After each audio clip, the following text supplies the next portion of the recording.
Imagine an Olympic race where athletes were not just competing against each other, but racing against death itself. A marathon where water was almost non-existent, dust-filled roads, and runners, exhausted beyond limits, collapsing unconscious along the route. But this was just the beginning. Some runners, driven by the obsession to win, pushed their bodies with poison-like chemicals without realizing that it could take their lives, all in the hope that it might give them a slight edge. Some even resorted to the most bizarre cheating, covering half the race by sitting in a car. And then there was one athlete, struggling to stay alive with every step, his body on the brink of collapse. Yet somehow, he reached the glory of the gold medal. This isn't a scene from a Hollywood movie. This is part of Olympic history, and you might find it hard to believe. But the 1904 Olympic marathon was so chaotic that even today it is considered the craziest and most controversial race in Olympic history. This was not just a race. Here, cheating ruled. Here, dangerous experiments were performed on humans, and every runner was fighting to survive every single moment.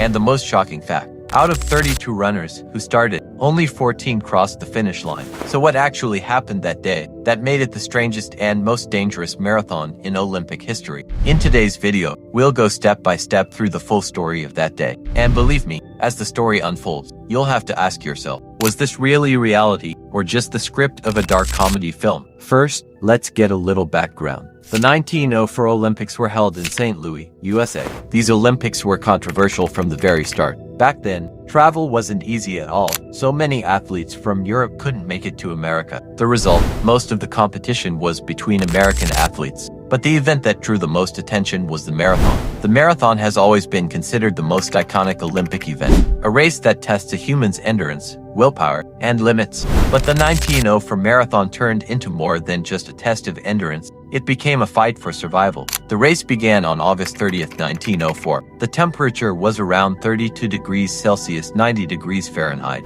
and the humidity was high. But the biggest problem, the race route. The marathon was held on dusty country roads. Cars and horses roamed the same path, and whenever they passed, so much dust was kicked up that it became nearly impossible for the runners to breathe. But the most shocking decision of all, the organizers set up only one water station for the entire marathon. Yes, just one water point for the whole race. Today, marathons have water stations every few kilometers. But back then, scientists wanted to test how far the human body could tolerate dehydration. In other words, the runners had unknowingly become part of a dangerous experiment. The race began, with 32 runners taking their positions at the starting line. When the starter's gun fired, they all surged forward together, kicking up dust on the scorching, heat-soaked roads. For the first few kilometers, everything seemed normal. But slowly, the heat and dehydration began to take their toll. Some runners started cramping, others slowed down, exhausted, and a few simply dropped out of the race entirely. But the real drama hadn't even begun yet. In the middle of the race, there was a runner named Fred Lors. For the first few miles, he was running fine.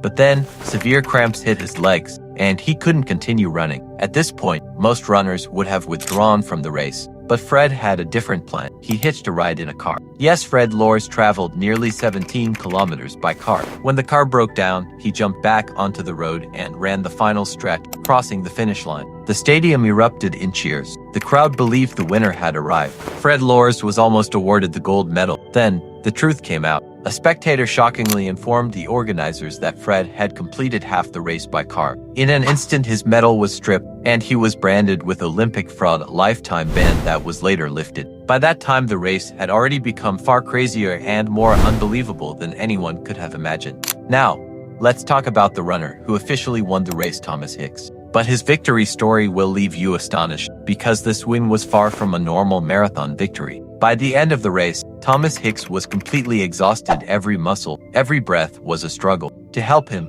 his trainers gave him a strange and dangerous mixture containing brandy and strychnine. Strychnine, a poison that is lethal in normal doses, but in small amounts, acts as a stimulant. Today, this would be completely illegal, but in 1904, sports science was nowhere near advanced enough to understand the risks. Hicks was given multiple doses during the race, and when he neared the finish line, his condition was so severe that he could barely run on his own. His trainers literally supported him on both sides, helping him cross the finish line. And just like that, Thomas Hicks, barely alive, became the gold medalist of the 1904 Olympic marathon. The moment he crossed the finish line, he collapsed. Doctors later said if the race had been even slightly longer, Hicks might not have survived. This marathon wasn't just about cheating and poison, it was filled with unbelievable and shocking incidents. One runner, William Garcia, became so weak from dust and dehydration that he had to be rushed to the hospital immediately. Doctors said his lungs were filled with so much dust that he was on the verge of death.